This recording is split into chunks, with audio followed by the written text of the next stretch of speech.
नमस्कार मित्रांनो, मी पण खरंच मनापासून अखंड मराठा समाजाचा आभार मानतो की आता खरं मराठा समाजाचे आत्ता खरोखर मनापासून डोळे उघडले.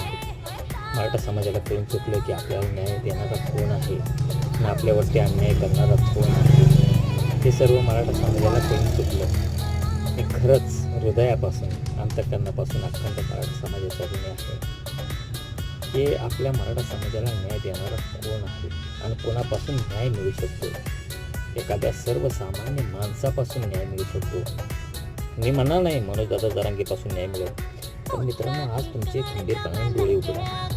आपल्या गावातला, आपल्या तालुक्यातला, आपल्या जिल्ह्यातला असा माणूस एक योग्य निवडा जो आपल्या अखंड मराठा समाजाला न्याय मिळवून देईल. तो सुशिक्षित असावा, ज्ञानी असावा, भ्रष्टाचारी नसावा, बैमान नसावा आणि इमानदारी त्याच्या रक्तात हाडा